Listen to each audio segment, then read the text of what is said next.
Este livro surge no âmbito, pronto, fazendo um pequeno enquadramento, no âmbito de um projeto que se chamava Hospital Real Todos Santos, a saúde pública, e esse projeto visava fazer um livro-catálogo e uma exposição, que era uma exposição que tinha um núcleo central e vários núcleos pela cidade, em várias instituições.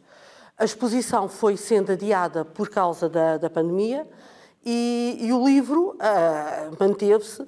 E então o que é que nós pretendemos? É que esse livro reúna a investigação que foi feita para a exposição e que sirva, como muito bem referiu, um ponto de partida para se conhecer melhor o Hospital Real Todos Santos e a saúde em Lisboa. Em termos de doentes, havia vários tipos de estratos sociais nos doentes.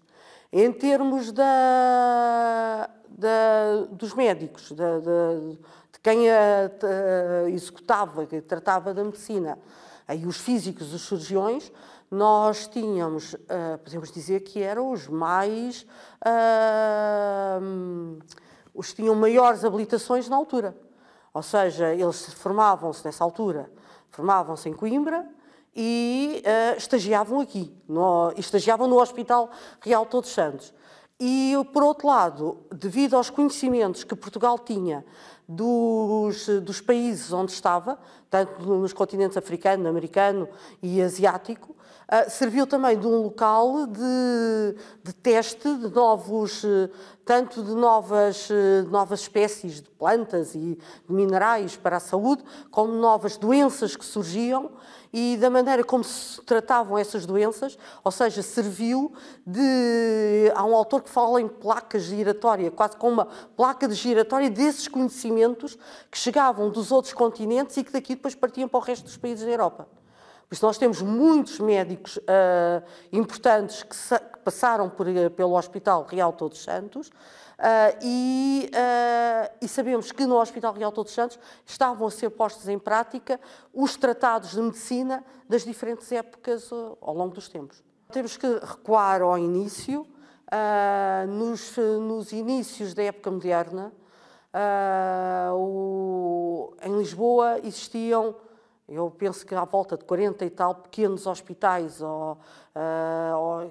albergarias, pequenos locais onde eram prestados cuidados de saúde. Isso estava relacionado com ordens religiosas, estava relacionado com particulares, que muitas vezes, por exemplo, em testamento, deixavam um espaço para serem acolhidos as pessoas que necessitassem desses cuidados. E depois, numa política que podemos dizer que foi comum a vários países europeus, e nós temos esse exemplo tanto em Itália como em Espanha, por exemplo, reuniram-se esses pequenos hospitais, se assim podemos chamar. Hospitais aqui tinha muito a ver de hospitalidade, local onde se prestava apoio a peregrinos, a doentes, a pessoas que precisassem de pernoitar, por isso, hospital de hospitalidade. Juntaram-se todos esses pequenos hospitais para fazer um hospital maior. E essa é a ideia de Dom João II. A parte mais relevante é a parte da assistência, porque até aí nós tínhamos, efetivamente, aquelas casas assistenciais, que a Edith também já referiu, que existiam pré-Hospital Real Todos Santos, elas não tentavam curar os doentes. Elas funcionavam quase como casas de cuidados paliativos, porque, efetivamente, não havia a cura para muitas destas doenças, nem havia medicamentos. Tentava-se amenizar a dor e o sofrimento destes enfermos, que era o termo que mais se usava, e que continua a ser usado depois, posteriormente. O Hospital Real Todos os Santos vai impor, pelo lado da parte do ensino, como eu já referi, e vai também impor a parte médica e cirúrgica, porque as casas assistenciais anteriores não faziam isso. A parte de cirurgia e medicina não existia. O que havia era a parte de cima assistencial. Pequenas unidades foram extintas e todos os seus bens e rendimentos reverteram para o Hospital Real Todos Santos. O rei, isto foi ideia do rei, foi apoiado pelo Papa, através de uma bula, do Papa Sisto IV, e que leva a que Dom João II comece a construção do Hospital Real Todos Santos, que depois é continuado pelo rei seguinte, pelo Dom Manuel. Isto, ainda voltando então à pergunta, isto vai criar, então, um hospital central que vai ter como principal valência não a hospitalidade, naquele sentido medieval, mas sim de prestar assistência à saúde e vai... e aí podemos dizer que este cuidado, o rei apresentar-se como a pessoa que deve cuidar dos seus súbitos, é algo já próprio da época moderna. E isso, sim, é uma nova maneira de encarar a saúde num hospital que já tem muito mais a ver com a ideia que nós temos hoje de hospital. O local onde se cura, onde se vão as pessoas doentes e que vão para a procura de cura. O Hospital Real Todos os Santos tinha uma outra coisa muito interessante. É que tinha uma urgência aberta 24 horas por dia. Não se chamava urgência. O que se chamava era o banco. O banco das águas. Não há certezas, efetivamente, se era assim, mas... a investigação toda que existe até ao momento, tudo indica que será essa a origem da expressão banco que nós temos hoje. Porque o termo banco usado aqui em Lisboa para a urgência médica não se usa, por exemplo, no Porto. No Porto, toda urgência. Aqui em Lisboa, todo banco. Porquê? Essa expressão vem do Hospital Real, precisamente desse Banco das Águas. Ora, o que era o Banco das Águas no Hospital Real?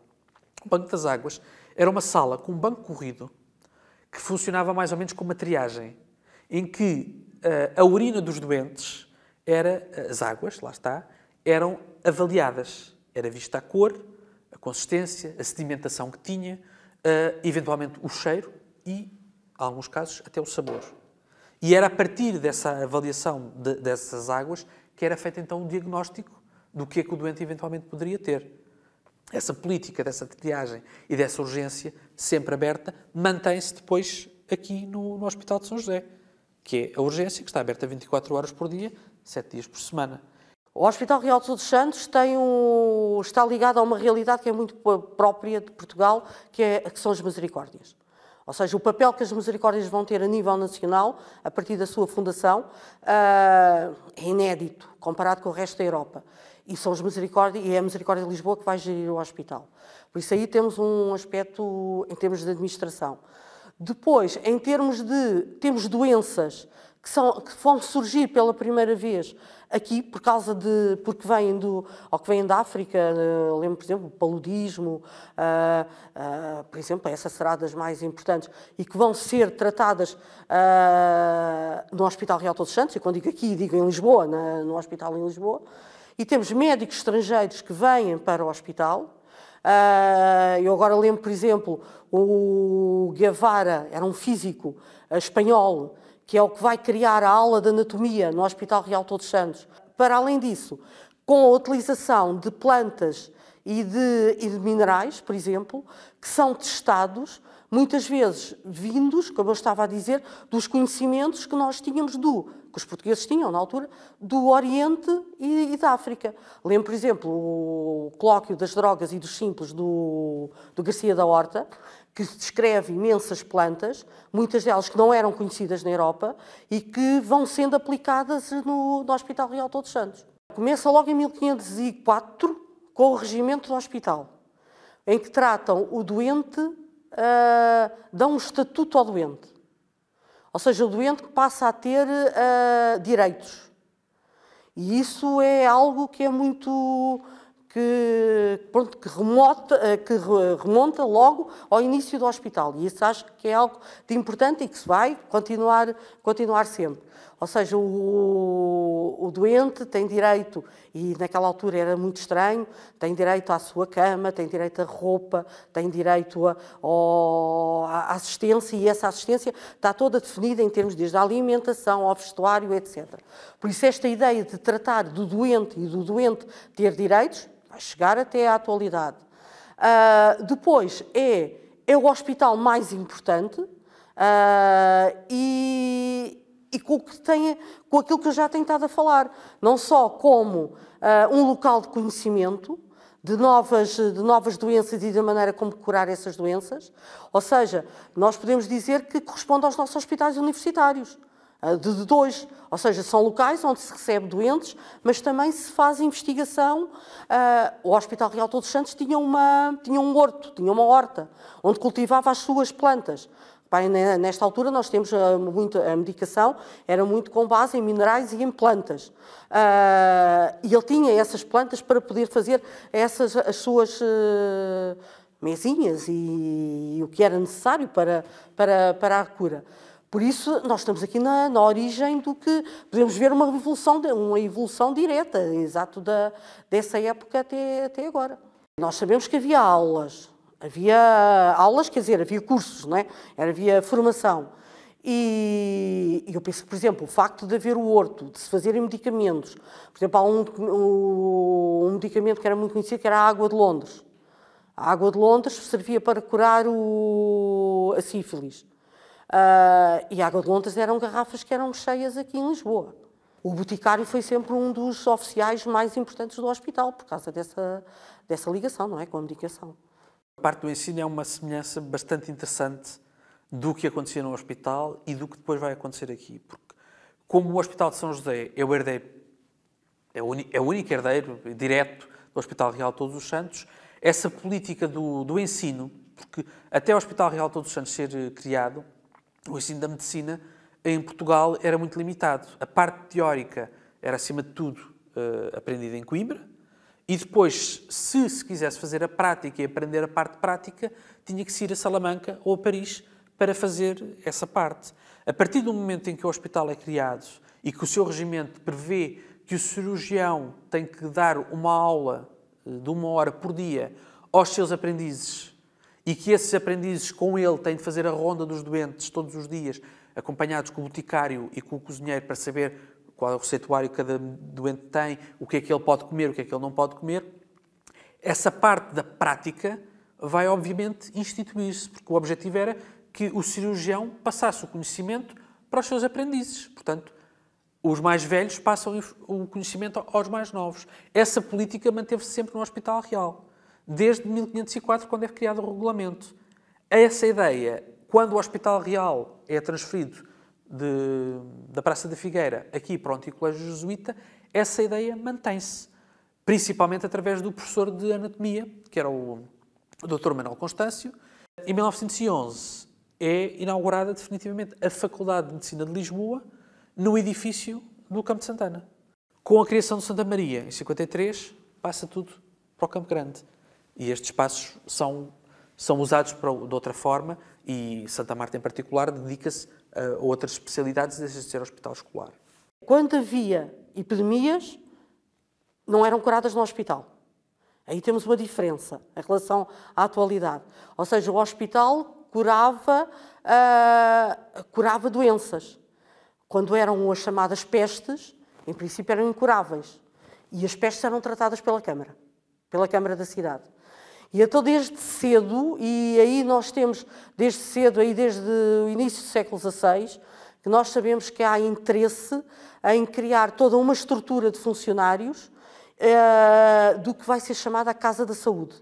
E é a Casa da Saúde de Lisboa que tem como principal fim tratar e agir na altura de pestes e ter um conjunto de medidas que preservassem a cidade da chegada de novas epidemias. E vinha por mar e Lisboa era o principal porto, por isso entrava pelo Tejo. E então o que é que era necessário? Era controlar a entrada dos barcos, a entrada das embarcações no Tejo. Isso era feito na zona da Torre Belém, em todos os barcos eram vistoriados pelos oficiais da Casa da Saúde. E eles subiam a bordo e tinham que saber se havia gente doente a bordo, se tinha morrido alguém pelo caminho e, sobretudo, se soubesse que o barco vinha de um porto que tinha peste, tinha que fazer quarentena. Então fazia quarentena no Tejo, até depois poder entrar no Porto de Lisboa. Os barcos tinham que trazer essa carta de saúde dos portos onde tinham estado para se saber que vinham de portos onde não havia peste. Depois temos a evolução da medicina, deixa-se fazer quarentena no meio do Tejo, surge o lazareto do outro lado do Tejo e depois também tem a ver com o conceito de peste.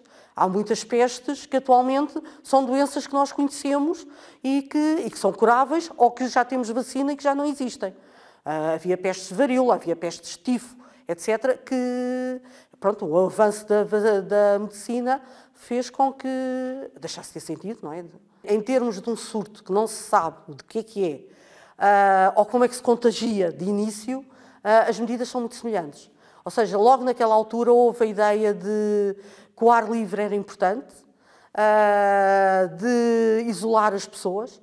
Agora, claro, havia medidas que atualmente não se podem pôr em prática. O Dom Manuel despejou a cidade de Lisboa durante uns dias, pôs as pessoas todas fora da cidade, que era para arejar a cidade, para depois as pessoas entrarem. Pronto, isso não pode ser feito, não é? Ou então fechar as pessoas dentro de casa, havia peste e a casa era selada. Pronto. Mas, lá está, sabia-se que havia o contágio. E essa também é uma ideia interessante, que começa desde muito cedo, a noção do contágio, que durante muito tempo pensava-se que o contágio vinha pelo ar e não diretamente das pessoas umas com as outras.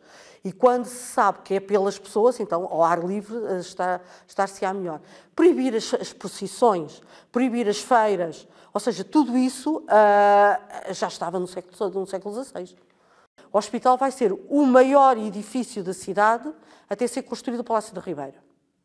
E a cidade vai crescer, a cidade moderna, a cidade de Dom Manuel, vai crescer com base no hospital. O próprio edifício vai estruturar a cidade. E o que é interessante é que, mesmo não existindo hoje, ele ainda estrutura. Porque nós temos lá a Praça da Figueira. A Praça da Figueira é o sítio onde estava o Hospital Real todos os anos. Aqui no Hospital de São José, essa ideia, e nos outros hospitais também, essa ideia de um espaço fechado sobre si próprio, também, de certa forma, para a proteção dos doentes, não é uma coisa que vem com o hospital. Vem com o facto de isto ser acerca de uma antiga casa religiosa. E que os outros hospitais também têm. Essa particularidade vai permitir, precisamente, que estes doentes estejam efetivamente isolados do espaço da cidade. Essa ideia do isolamento mantém-se não por vontade própria, mas por uma circunstância do espaço onde nós estamos, que é uma antiga cerca conventual. E as cercas conventuais vão, e isso ainda hoje se nota, vão condicionar muito, embora já tenham praticamente todas elas desaparecido, já desapareceram quase todas há quase 200 anos, elas vão condicionar muito o urbanismo do espaço da cidade. Por isso, quer dizer, nós ainda temos o hospital hoje através do urbanismo da própria cidade. Para além daquilo que se encontra quando se fazem escavações arqueológicas. Os vestígios do hospital foram pela primeira vez descobertos quando foi feita a estação do metro do Rossio, nos anos 60, e que aí já houve grandes escavações. Depois, quando foi feito a estação, o parque de estacionamento da Praça da Figueira, 1999, 2000, foram novamente encontradas estruturas, porque novamente foram escavadas, obras foram feitas no sítio do hospital. Mas já tinha aparecido um vestígio do hospital antes disso. Em 53, a fazerem uma cave num dos restaurantes do quarteirão que está ali, que separa a Praça da Figueira do Rossio, tinha aparecido a escada de acesso à igreja do hospital. Tinham aparecido os degraus da escada. Ora, se os degraus da escada estavam na cave de um edifício atual, significa que a rua, propriamente dita, tinha de estar lá muito mais abaixo do que nós temos hoje. E essa noção perde-se muito quando nós olhamos para a cidade hoje. Quando pensamos a cidade histórica e antiga e anterior ao terremoto, nós muitas vezes não nos apercebemos dessas particularidades e das diferenças de cota que às vezes fazem diferença para a interpretação do espaço. As escavações arqueológicas permitiram não só identificar os espaços do hospital, neste caso a parte inferior do hospital, mas também muitos dos objetos que eram usados nos cotidianos. É claro que estão presentes objetos que estariam, obviamente, nas casas de toda a gente, taças, pratos, talheres, objetos do cotidiano comum, mas depois também estão presentes, em alguns casos, objetos que não seriam muito expectáveis encontrar no dia-a-dia. Eu estou-me a lembrar, eu fui uma das pessoas que estudou peças das escavações, ainda enquanto aluno da faculdade. Uma das peças mais interessantes que está no conjunto e que logo na altura não foi identificada, só foi identificada mais tarde, são fragmentos de uma seringa de lavagens em marfim. Nós estamos a divulgar um património que não existe fisicamente, mas pelo que nós estamos a ver, existe de outros modos. Não só pelo símbolo que chega até nós e dos outros hospitais, depois serão falados, mas, sobretudo, por nos ajudar a compreender o que é hoje a prática médica, o que é hoje, como o doente é tratado, como é que são organizados os hospitais, porque tudo isso tem a sua origem. E aí eu penso que é importante conhecermos e integrar nesta situação da divulgação do património, aqui não um património físico, mas um património que está na história da cidade e que, como eu disse, o próprio urbanismo da cidade, apesar do edifício não existir, foi influenciado por causa desse grande edifício. Além de alguns objetos que estão dados como tendo vindo do hospital, o que não temos efetivamente a certeza, efetivamente o que existe acima de tudo, além da documentação e todos esses dados que vieram e que ficaram aqui no cofre do antigo arquivo, o que existe acima de tudo é a parte da memória do hospital, que talvez a imagem mais presente dessa memória seja o próprio emblema do centro hospitalar na atualidade, que é o OS. O OS era o emblema, é dado como sendo o emblema do Hospital Real, Omnium Santorum, todos os santos, que está presente e estava presente em muitos objetos e que depois vai surgir, não logo na altura da mudança, porque quando o hospital é transferido da Praça da Figueira aqui para o Antigo Colégio Jesuíta, como há uma alteração no nome, uma homenagem que é feita ao rei, passa a ser o Hospital Real de São José, essa ideia de todos os santos, essa memória, parece que se perde de certa forma, porque ela não aparece muito referenciada ao longo do resto do século XVIII e ao longo do século XIX. No entanto, nos anos 20, já do século XX, há um médico cirurgião, que foi um grande médico cirurgião e uma pessoa muito interessada na história dos hospitais e também da cidade de Lisboa, que sugere, durante uma das reuniões em que estavam a preparar os novos formulários para uso aqui no hospital, que além do HCL, que era a sigla dos Hospitais Civis de Lisboa, que se pusesse também no formulário o OS, que era o emblema histórico do centro hospitalar. Esse cirurgião era o Dr. Alberto McBride, e a partir daí o OS volta a estar presente nestes espaços e hoje, em algumas coisas, já não será tão visível, mas há pequenos pormenores em que o OS está presente. Com o centro hospitalar, esse OS volta a estar presente como emblema do hospital e continua a ser o emblema do centro hospitalar. E como foi referido já pela doutora Edith, é muito provavelmente o logotipo mais antigo em uso em Portugal, porque ele vem desde o final do século XV até à atualidade. Uma coisa que também é feita, e ainda até há relativamente pouco tempo era feita, é que existia a chamada Medalha dos Hospitais Civis, que era entregue aos funcionários, ao fim de X anos de serviço, que era entregue então aos funcionários e que até há relativamente pouco tempo continuava a existir, não a medalha, mas o PIN com o OS, lá está. Essas medalhas que nós encontramos não são as medalhas propriamente ditas, são os cunhos que permitiu fazer essas medalhas e temos as provas dessas medalhas nos 3 metais, em cobre, em prata e em ouro, que provavelmente vieram para cá para serem avaliadas e aprovadas ou não, e acabaram por ficar cá, ou porque deixaram de ser usadas, ou porque houve alguém que considerou relevante guardar aquilo como, lá está, um objeto da memória histórica do centro hospitalar, que ficou esquecido num armário.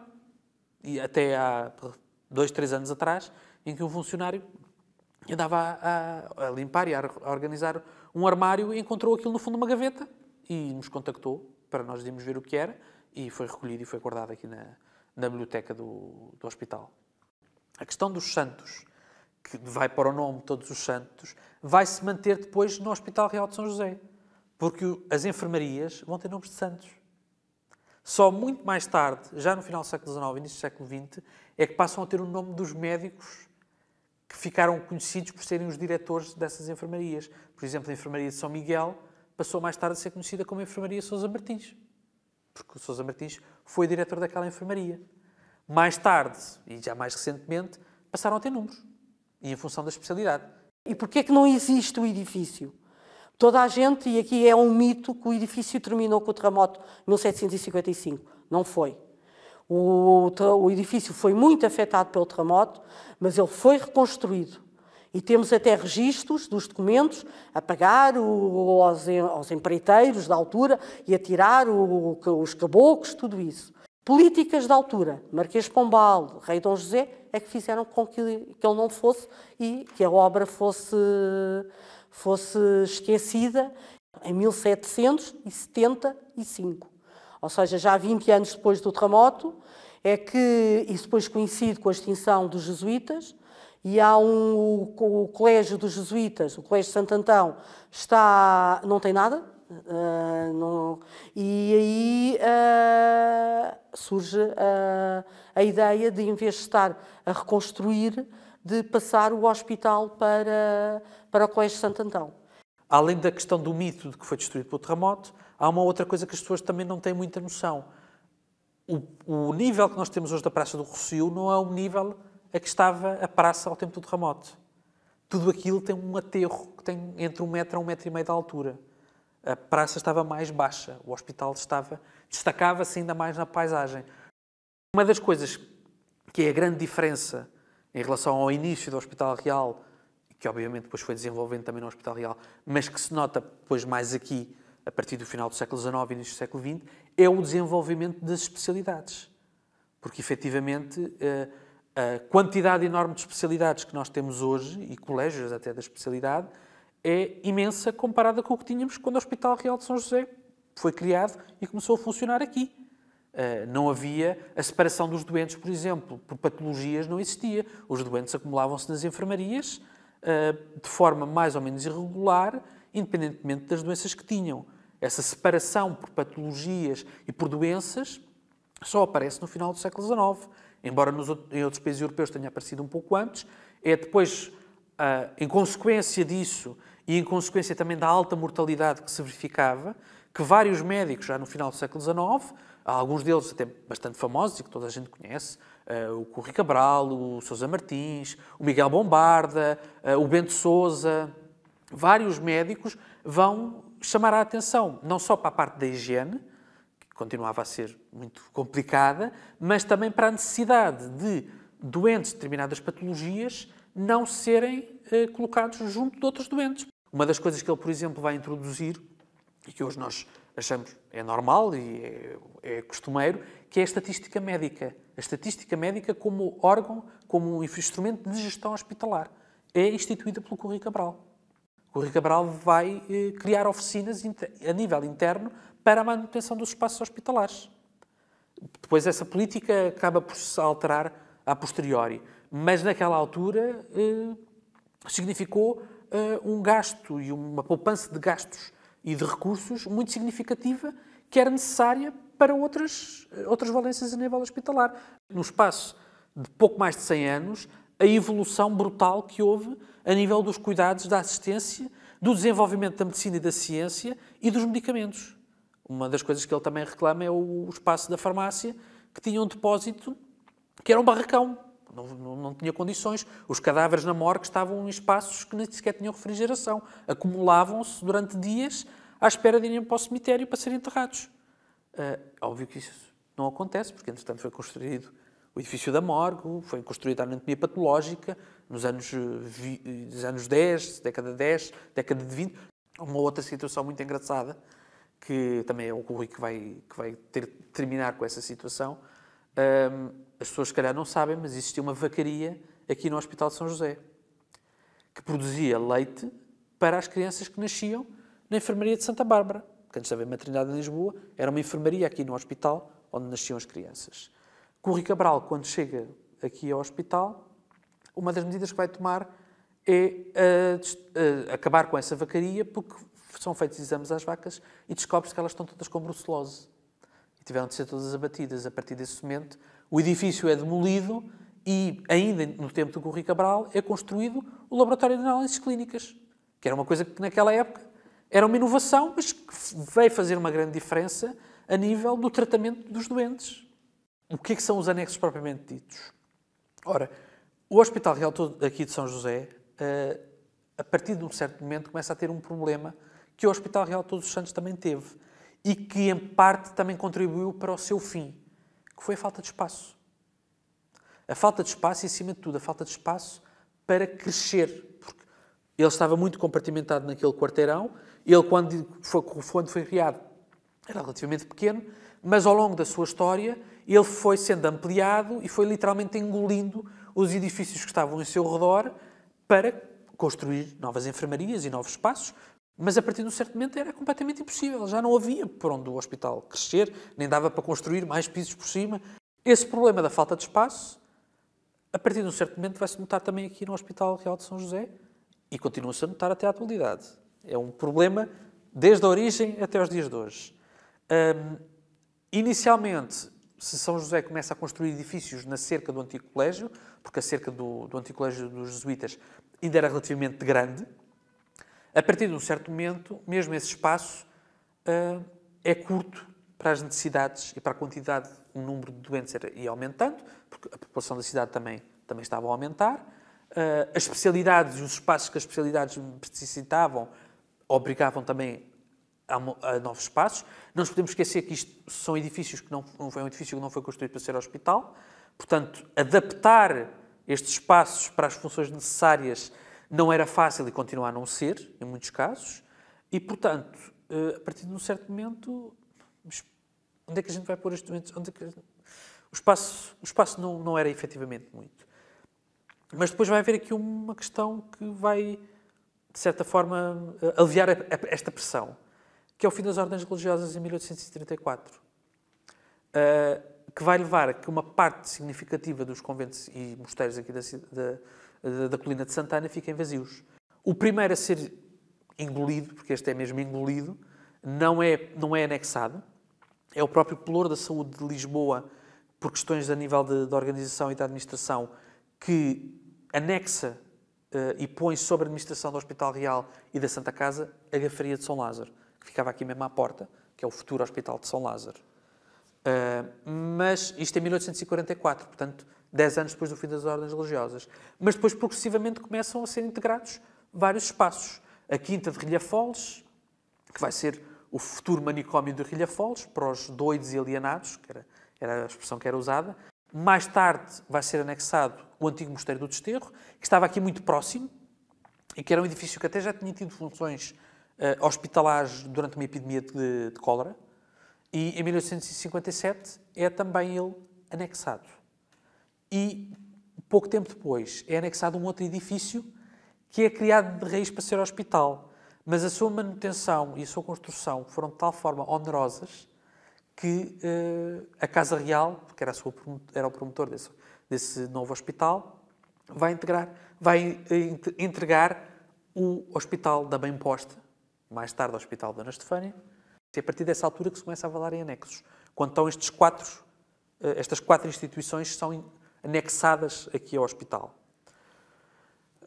Mais tarde, mesmo no finalzinho, é anexado ainda um outro edifício, que era também uma antiga casa jesuíta, que era o Noviciado de Arroios. O Corri Cabral, ele é nomeado em 1901 como enfermeiro-mor, e há necessidade de ser feita uma reorganização da assistência médica aqui em Lisboa. Havia muitos problemas de vária ordem, uma grande desorganização interna, problemas a nível financeiro, e a ideia dele é fazer as obras que são necessárias naqueles que é possível e encerrar aqueles em que não vale a pena estar a fazer esse tipo de investimento e a arranjar o que quer que seja, que era o caso do Desterro e de Arroios, que ele achava que nem se justificava sequer investir o que quer que seja, e então transferir os doentes que estavam nesses hospitais para 2 novos hospitais a construir, e também era necessário construir uma maternidade. A maternidade vai ficar em stand-by durante muito tempo, mas esses 2 novos hospitais são efetivamente construídos ainda em tempo durante a administração de Corri Cabral. O primeiro é o Convento de Santa Marta, que passa a ser o Hospital de Santa Marta. O outro espaço, que vai ser criado também de raiz, é o Hospital do Rego, que era precisamente para as doenças infectocontagiosas. O Hospital dos Capuchos só é integrado, e é o último dos anexos, em 28, embora nós saibamos que já havia doentes instalados naquele espaço. O Hospital dos Capuchos teve uma história ligeiramente diferente destes espaços. Ele, quando deixou de ser convento, passou a ser o Asilo da Mendicidade de Lisboa. A MAC, que é o último que aparece neste conjunto, a Maternidade Alfredo da Costa, tem uma história muito mais longa. A história da MAC começa ainda no final do século XIX, com o Dr. Manuel Vicente Alfredo da Costa. Desde muito cedo, o Dr. Manuel Vicente reclamava a falta de condições e as péssimas condições que existiam nesta enfermaria. E um outro problema grave da falta de condições desse espaço era a mortalidade. Mais de metade das crianças morriam e uma parte significativa das mães também falecia em consequência do parto. E, portanto, desde muito cedo, ele não só defende a criação de uma maternidade em Lisboa, de raiz, construída para esse fim, mas também com condições necessárias a que estas doentes tivessem, efetivamente, o melhor possível. Ele, infelizmente, não vai ver nada disso, porque ele morre em 1910, mas a sua ideia e a sua vontade foi suficientemente forte, e a resiliência das suas ideias foi suficientemente forte para que outros pegassem, efetivamente, nessa ideia e que, mesmo após a sua morte, continuassem a lutar pela existência de uma maternidade em Lisboa, que foi um parto difícil, pode-se assim dizer, mas efetivamente conseguiu-se efetivar, mas quase não, 22 anos depois da morte do Dr. Manuel Vicente, do Dr. Alfredo da Costa, que vai ter precisamente o nome dele. A MAC vai se manter, efetivamente, como a mais antiga a funcionar, mas não é a primeira maternidade em Lisboa. Aliás, a primeira tinha sido a Enfermaria de Santa Bárbara, aqui em São José. E é assim que são criados estes anexos. No entanto, essa designação Hospital Real de São José e anexos desaparece com a República. E depois, já depois, posterior a 1914, final de 1914, que são criados então os hospitais civis, que vão incluir todos estes hospitais que eu estive a referir, que são os hospitais civis de Lisboa, que é uma entidade que se vai manter até 1989. Só nessa altura é que depois eles se autonomizam de certa forma entre si e depois volta a ser outra vez a centralização. Esta necessidade de haver um hospital oriental não é uma coisa recente. E quando digo recente é dos últimos 30, 40 anos. Não. É uma questão que vem já do final do século XIX. Já no tempo do Correio Cabral, e até antes dele, já se falava da necessidade de encerrar estes espaços, porque, lá está, eram antigas casas religiosas, não construídas de raiz para serem hospitais, e, portanto, a adaptação destes espaços para as funções que eram, então, necessárias, era muito complicada, principalmente quando, em alguns casos, se queria manter parte do património histórico que estes espaços detinham. E, pelo menos, 3 deles têm, a nível de património histórico e artístico, e arquitetónico, têm coisas muito relevantes a nível da história da arte e da arquitetura em Portugal. Mas a questão põe-se, efetivamente, ainda no final do século XIX. O próprio Correio Cabral, a ideia da criação de 2 novos hospitais, Santa Marta e o Rego, e da maternidade, encerrando o Desterro e Arroios, já é no seguimento dessa ideia, mas ela vai se concretizar, posta por escrito, efetivamente, no decreto que decide a criação da maternidade Alfredo da Costa, que é a necessidade de criar um hospital oriental em Lisboa. Essa ideia é em 1913.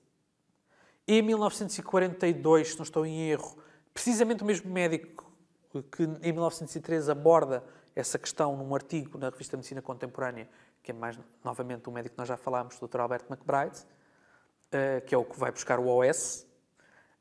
Ele aborda essa questão em 1913, é quando também fala da necessidade de criar um museu da medicina, uma coisa que também nunca foi criada. E em 1942, num artigo que penso que está no Boletim do Grupo dos Amigos de Lisboa, ele volta a falar dessa questão e da necessidade de se construírem não só o Hospital Oriental, mas também outros do lado ocidental da cidade, que acabaram por ser construídos, como é o caso do São Francisco Xavier, depois do Medicina Tropical. Esses vão ser construídos. O Hospital Oriental de Lisboa é uma questão que, lá está, continua, tal como a MAC foi, a ser um parto difícil. Porque já há mais de 100 anos que a ideia está em cima da mesa, mas é difícil de concretizar. Porque essa ideia implica desmontar, ou pelo menos, não digo na totalidade, mas pelo menos parcialmente, os hospitais que estão a funcionar neste momento, com as implicações que isso tem. E também outra questão que se levanta, que é E o que é que qual é o destino que estes antigos hospitais, quando for criado esse novo e começar a funcionar, qual é o destino destes espaços? Qual é o destino do património que estas casas guardam? Não só a sua memória como casas conventuais, mas como também como edifícios da história da medicina. O Hospital de São José, enquanto hospital, dentro de 3 anos, faz 250 anos que está a funcionar como hospital. É muito tempo de história para um edifício. Já tinha um grande período de história, foram quase 250 anos de jesuítas, e depois quase 250 anos de história como hospital. Isto, na prática, é a história do Hospital Real contada no Rossio. É uma parte da história, a primeira parte, ou se calhar as 2 primeiras partes, porque há muitos pormenores e toda a documentação e todos os dados que se conseguiram compilar agora com o projeto, que muitos deles até já eram conhecidos, mas estavam muito dispersos.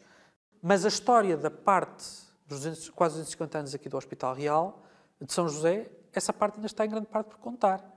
O arquivo histórico do hospital, que está na Rua do Tombo, onde está uma parte significativa da história do Hospital Real de Todos os Santos, essa parte, arquivisticamente, e até do ponto de vista de divulgação, não está tratada, não está vista. E também faz parte da história, não só do hospital, mas da história da medicina em Portugal e do país. Porque muitas das coisas passaram por aqui. Muitas das evoluções da medicina e da ciência passaram por aqui. O que nós fazemos hoje, o que nós somos hoje, tem uma base, tem uma razão de ser. E para se compreender a nossa vida hoje, nós recorremos à história. Eu digo que sou suspeita, que sou historiadora e para mim isso é muito claro. Mas eu penso que também para os profissionais de saúde tem todo o interesse ver como tudo isso começou. Nomeadamente com o hospital, que é um hospital de referência a nível europeu. Apesar da documentação se ter perdido, houve incêndios, houve terremotos, etc., a documentação permite-nos saber o dia-a-dia em muitas das áreas do hospital. Como viu, nós no livro escrevemos desde a música ao vestuário ou à louça do dia-a-dia, todos esses aspectos que é possível, e a administração, etc. Foram muitos anos, são mais de 500 anos, e não só do hospital em si, como do papel do hospital na cidade.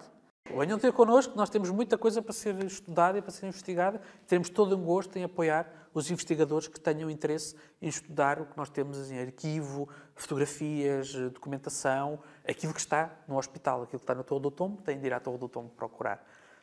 Mas o que há aqui nos hospitais, naquilo que nós pudermos apoiar, nós estamos disponíveis para apoiar e para dar acesso à documentação, às fotografias, a livros de consulta, a Biblioteca de São José está aberta todos os dias, portanto, da semana, aberta a qualquer pessoa, não é exclusivamente a médicos.